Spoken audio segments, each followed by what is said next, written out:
యూపీఐలో balance check చేస్తున్నారా?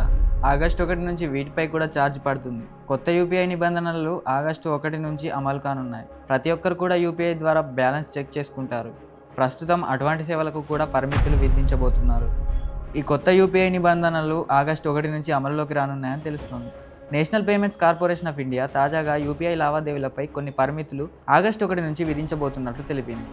NPCI బ్యాంకులు మరియు చెల్లింపు సేవా సంస్థలకు యూపీఐ నెట్వర్క్లో ఉపయోగించే 10 ఫీచర్ల వినియోగాన్ని నియంత్రించాలని సూచించడం జరిగింది. 24 గంటల్లో ఒక యాప్లో ఒక వ్యక్తి కేవలం 50 సార్లు మాత్రమే బ్యాలెన్స్ చెక్ చేయాలి.